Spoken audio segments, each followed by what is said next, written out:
우리 지역의 현안들을 날카로운 시선으로 들여다봅니다. 시사날 문을 열었습니다. 자, 지난달 미국 LA에서 있었던 대규모 산불을 지켜보면서 우리 정민들은 지난 2022년 물진 산불의 아픔을 기억하시는 분들이 많았을 것 같습니다. 특히나 올해는 경북 동해안 지역의 겨울 가뭄이 해소되지 않은 상황이라서 혹시라도 대형 산불이 또 나면 어쩌나 하는 걱정도 많이 하게 되는데요.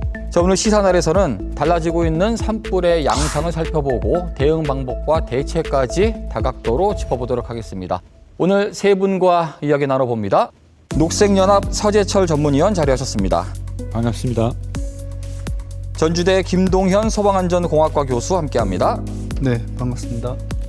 오늘도 천영길 시사평론가가 자리했습니다. 반갑습니다.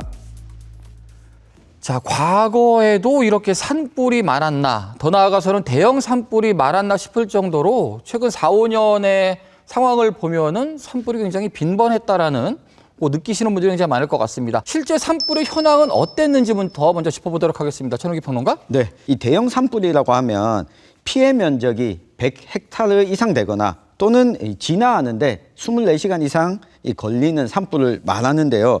이 100헥타르라고 하면 우리가 농사 짓는 분들도 이만큼 농사 짓는 분들이 잘 없습니다. 이 축구장 크기로 보면 143개. 축구장이 이만큼 100개가 넘어야지 우리가 대형 산불이다 하는데 2014년부터 16년까지는 대형 산불은 한 건도 없었는데 2017년에 강원도 강릉에서 160헥타르 이 피해 면적이 집계가 됐고요. 2022년에 11건, 2023년에 8건 확인이 됐습니다. 최근 10년 동안 경북의 산불 발생 건수가 건수로만 보면 경기도 다음이었고요. 이 피해 면적으로만 보면 경북이 평균 2100헥타르로 전국에서 가장 피해 면적이 넓은 지역이었습니다.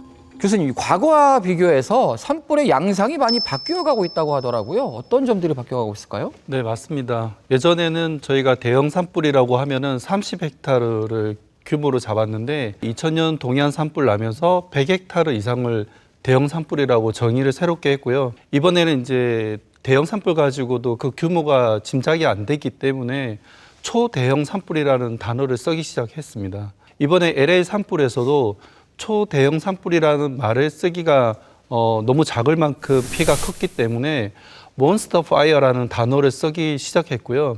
우리 이제 산불 학자들이 하는 얘기는 앞으로는 아포칼립틱 파이어라고 해서 재앙적인 산불이 일어날 것이다 라는 말을 쓸 정도로 그만큼 위기다라고 생각하시면 될 것 같습니다.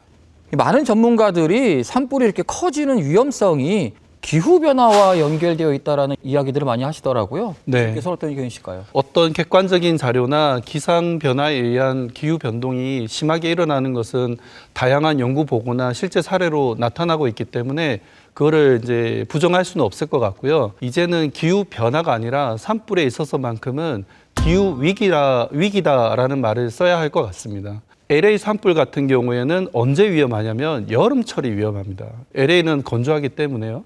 그런데 겨울 시즌에 이렇게 큰 불이 난 적은 처음 있는 일입니다. 그러니까 이거를 해석할 수 있는 방법은 기후변화에 의한 기후위기라고밖에 해석을 할 수가 없고요. 우리 여기 이제 울진이라든지 여기 포항 주변에 있는 경북 지역에서 위험한 이런 산불 위험 지역도 언제는 불씨가 나타나지 않았지만 이런 기후위기 때문에 한순간에 강풍과 건조한 날씨로 인해서 이런 재앙적 산불이 충분히 일어날 수 있다고 생각하시면 될 것 같습니다. 지금 현재 기후변화와 관련해서는 IPCC라고 하는 기후변화 협의체에서 공시되어 있는 자료를 바탕으로 하는데요. 여기서는 현재 지구온도가 1.5도가 상승을 하면 산불 발생 위험이 8.6%가 올라간다고 되어 있고요. 또 하나는 IPCC뿐만 아니라 UNEP라는 또 단체가 있습니다. 여기서는 2030년까지 14%의 산불 위험이 더 증가할 것이고 2050년까지는 지금 현재보다 30% 더 발생과 더 지독한 산불 피해가 나타날 것이라고 보고하고 있습니다. 이번에는 우리나라에서 있었던 여러 가지 주요했던 산불들에 대해서 좀 사례를 살펴보면 조금 더 이야기가 되지 않을까 싶어요. 어떨까요, 위원님? 우리나라 산불의 경우 좀 주목해야 될 점들이 있었을까요? 과거에는 대형 산불이 산림당국이나 관계 행정기관 정부가 3월 20일부터 한 4월 10일까지 소위 이제 바짝 노력하면 어느 정도 대응을 할 수 있었다 하는데 2017년 그해 산불이 5월 6일부터 시작됐었습니다. 그러니까 과거에는 없었던 모습이고 특히 이제 가장 더 충격적이었던 건 대한민국 산불에서 여름 산불은 없었는데 밀양 산불이 5월 31일 날 발생해서 6월 1일, 2일 제가 현장에 있을 때 낮 기온이 33도였습니다. 한국에서 아카시아 꽃 피면 산불은 없다였는데 그런 모든 기존의 경험들이 다 이제 뒤집어지면서 예측할 수 없는 양상들이 계속 이제 대형 산불 형태로 나타나고 특히 우리가 주목해야 될 것은 과거 2020년 이전까지는 주로 산불이 강원도에 집중됐는데 최근에는 경북에 집중되는 양상, 경북에서 이제 그 피해 건수나 피해 면적이 늘어나는 이런 모습을 보이고 있는데 더 우리가 또 이 기존 산불의 경험에서 우리가 고민해야 될 것이 도시의 산불. 특히 포항 같은 경우는 2013년이었죠. 포항 용흥동에서 산불이 나서 시민 1000명이 대피하고 그리고 야간에 이어지면서 구도심에서 그 산불 현장이 다 보이는 과거에는 이제 전통적인 우리 강원 백두대간 그리고 경북의 산간 지역에 산불이 났다면 이제는 도시 한가운데서도 대형 산불이 발생해서 상당히 많은 재산 피해가 발생할 수 있다라는 것이 해외에서 보는 LA 산불이나 캐나다나 호주에서 나타난 양상처럼 기후위기 재난의 모습이 사람들 생활 공간 도시 한가운데 나타나고 있다. 이것이 이제 현재 산불의 모습이라고 보여집니다. 결국에는 이 산불이 나게 되면 인접마을의 생명을 지키는 것이 가장 중요하잖아요. 주민들의 피해를 줄이기 위해서 비상소화 장치가 생명줄이 될 수 있다고 하더라고요. 이 비상소화 장치는 어떤 거예요, 위원님? 마을 주변에 설치하는 소화전이라고 생각하시면 되고 소화전 설치하고 100m, 200m 호스를 뽑아서 이제 물을 뿌리는 건데요. 사실 여기 살짝 이제 오해가 있을 수 있는데 산불로 불이 붙으면 집에 붙으면 화재를 진압하는 게 아니고 보통 우리나라는 이제 소나무에 의해서 불티, 솔방울이나 불씨가 강력한 바람에 의해서 올 때 대형 산불 양상이 그렇기 때문에 골든 타임 5분, 10분 전에 어차피 그 대부분의 대형 산불들은 건조주의보, 강풍경보 때 발생하기 때문에 그때는 건물이나 집도 바짝 건조해 있다 이렇게 보시면 되고 솔방울이나 불티가 집의 지붕이나 건물에 붙어도 바로 집이 불타는 정도의 대형 산불이 상황이 그렇기 때문에 그때 바로 미리 물을 뿌리는 강원이 지금 작년 12월까지 1,800개소가 지금 설치되어 있고요.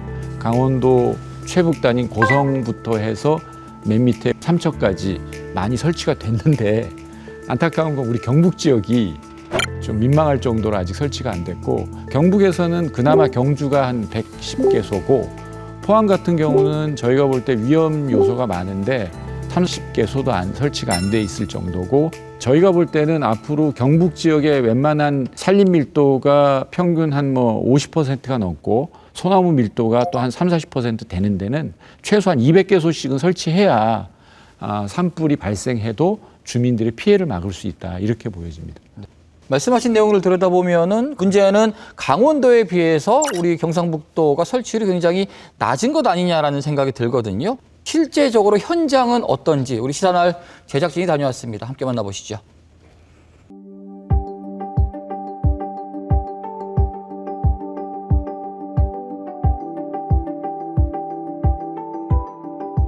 비상소화장치는 화재 진압 골든타임을 위해서 소방차가 진입 곤란 지역, 원거리에 있는 지역에 저희들이 설치합니다. 보시다시피 저기에는 골목이 좁아서 소방차가 진입이 불가합니다. 전혀 못 오기 때문에 여기에 있는 주민들이 남녀노소 누구나 사용할 수 있도록 편하게 그러니까 소방차 도착하기 전까지 이 비상소화장치를 활용해서 화재를 진압하기 위해서 설치되어 있습니다. 주민들이 함 속에 문을 열고 호스릴, 그 다음에 관창, 파지한 자세로 화재 현장까지 신속히 이동하여 바로 관창만 잡고 개방만 하면 물이 계속 공급되는 장치입니다.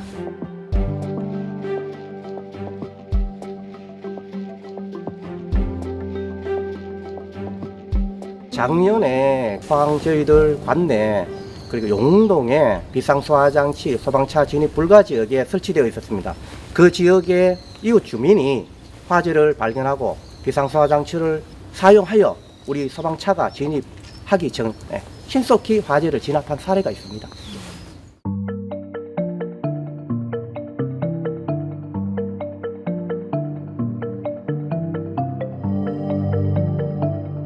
여기에 비상소화 장치를 설치하는 이유는 길이 좁은 관계로 저희 소방 차량이 진입이 곤란하고 저희 소방서와 원거리에 있다 보니까 여기에 설치하면 여기에 거주하시는 분들이 비상소화 장치를 활용하여 소방차가 도착하기 전에 화재를 진압하여 인명과 재산 피해를 감소시킬 수 있습니다.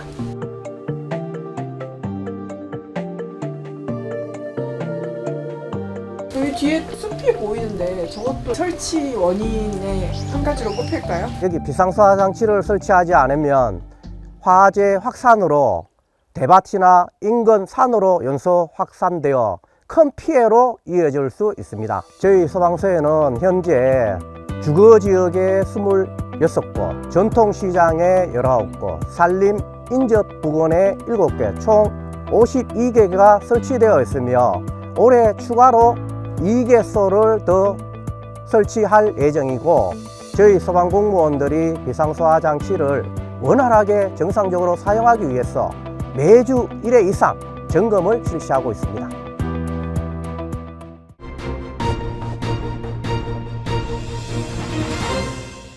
자, 사실 산불을 아예 안 나게 할 수는 없겠죠. 하지만 이 산불이 대형화되는 것을 막는 것이 더 중요하지 않을까 생각이 드는데요. 이 방법 중에 하나가 수막타워라는 것이 있더라고요, 교수님. 네. 수막타워는 어떤 거고 어떤 효과를 내나요? 네. 수막타워는 반경 40에서 최대 80m까지 360도 회전하면서 전체를 적셔주는 거예요. 우리 자동차도 왜 이제 애플리케이션으로 스마트폰으로 시동 거듯이 그게는 현장에 사람이 있지 않아도 얼마든지 스마트폰으로 작동을 할 수 있어요. 무인으로. 그런데 이게 이제 세대를 설치하는 게 지금 산림청 기준인데요. 그렇게 보면은 최대 350m, 60m까지 수막타워 설비 하나가 보호를 해줍니다. 근데 이게 언제 설치가 되기 시작을 했냐면 2005년도 우리가 뼈 팠던 그 낙산사 천연고찰이 불탔지 않습니까? 그럼 사전에 불이 넘어올 거라는 거는 알았는데 헬기를 아무리 물에 뿌려도 끄지지가 않는 거예요. 왜냐하면 기와가 오히려 침투를 막아줘요. 우산 효과로. 그래서 동종도 다 불탔지 않습니까? 근데 사전에 이러한 수막타워로 미리 적셔줬다면 충분히 천연고찰을 잃어버리지 않았을 거다라는 계기에서 만들어지기 시작했고요. 그 이후에 2012년부터 지속적으로 산림청이 설치 사업을 해서 작년까지 한 250개소 이상 전국에 설치했는데 사실 너무나 아직도 숫자가 부족하고 그리고 또 하나는 이 시스템을 해외에서 어떻게 아셨는지 지금 그리스 아테네 그 신전 근처에도 설치가 되어 있고요. 우리나라의 이 수막타워 설비를 본따서요. 그다음에 스페인의 발렌시아가 지중해 연안에 산불이 크게 나는데 그곳은 실제로 이거를 설치를 해서 효과를 본 적이 있습니다. 그 인접지에 있는 마을을 다 보호를 했습니다.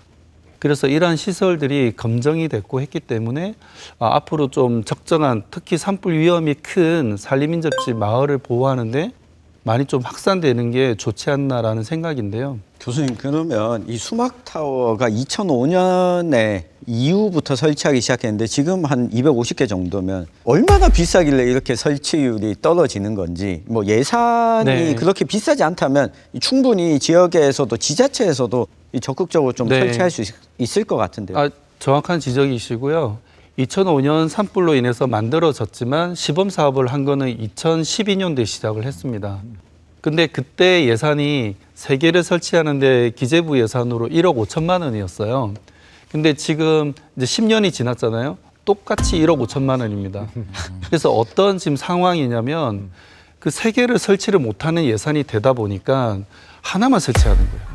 근데 펌프의 용량이나 물탱크 용량은 3개인데 수막타워는 하나만 설치하니까 이게 200m를 커버를 할 게 50m, 80m밖에 커버 못하는 그런 좀 웃지 못하는 지금 상황에 놓여 있습니다.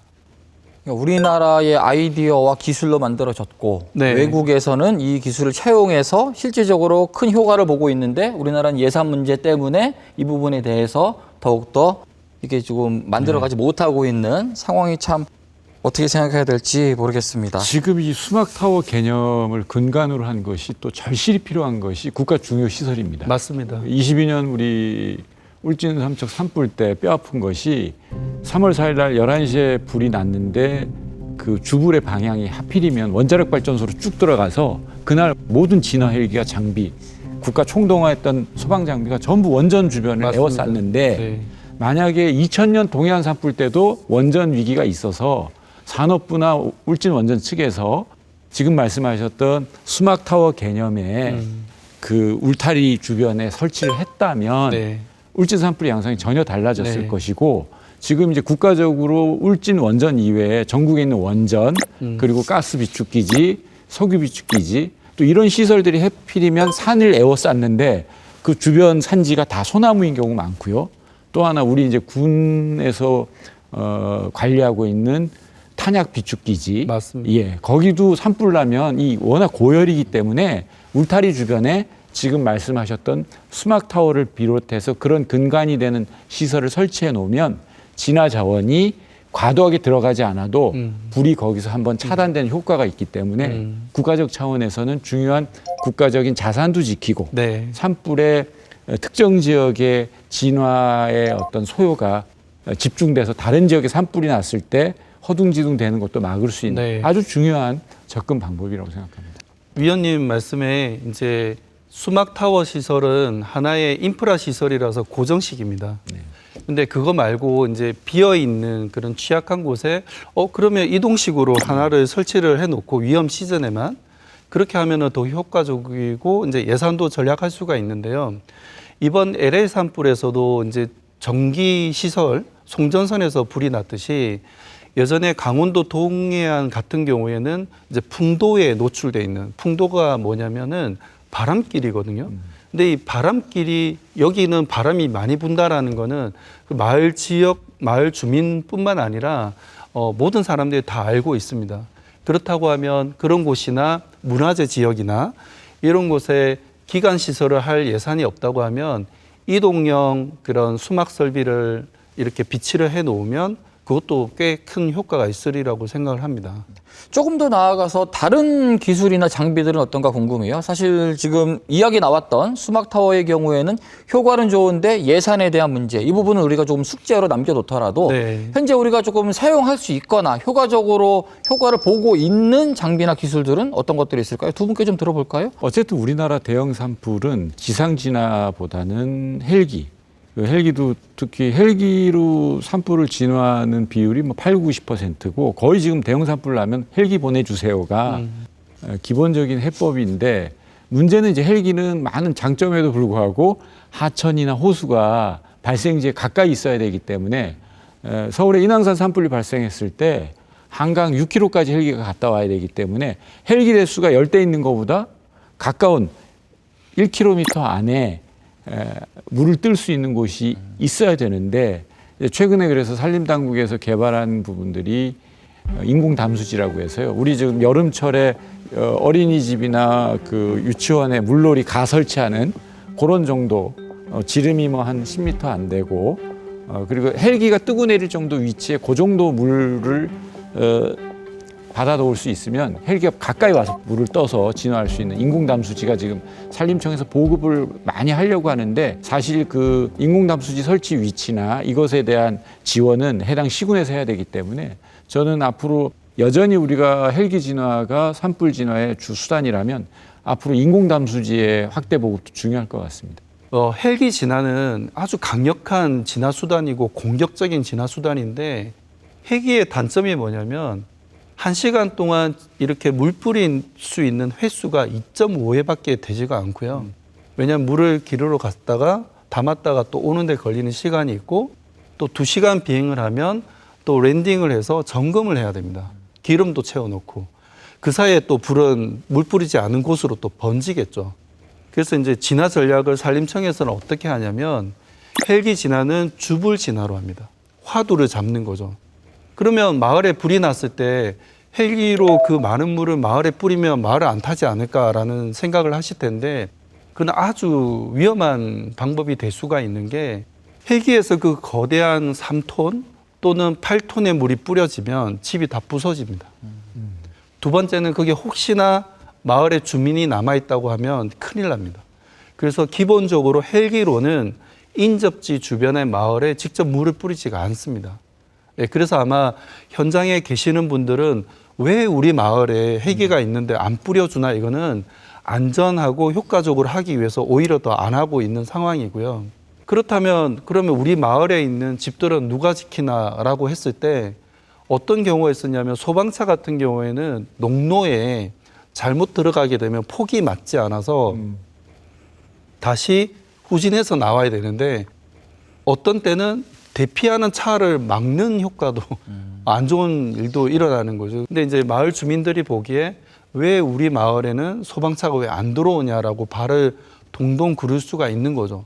그래서 앞서 말씀드린 대로 대형 산불이 위험한 지역에 대한 지도는 이미 국립산림과학원이나 산림청이 가지고 있습니다. 그러면 그 지역에 산림인접지 마을이 있다고 하면은 그게 적절한 미리 사전에 예방 조치할 수 있는 비상소화장치나 그다음에 말씀드린 수막설비나 이동형 수막설비나 이러한 것들을 이제는 적극적으로 설치를 하는 것만이 다른 아이디어보다 훨씬 더 적극적이고 효과적이라고 생각을 합니다. 이 산불이 발생했을 때 초동 대처가 중요하다라는 공통의 말씀들을 주셨어요. 그런데 이 초동 대처에서 해당 지자체장과 공무원의 역할이 사실은 핵심적이거든요. 네. 이 부분이 잘 이루어지고 있나, 이에 대한 의견은 어떠실까요, 위원님?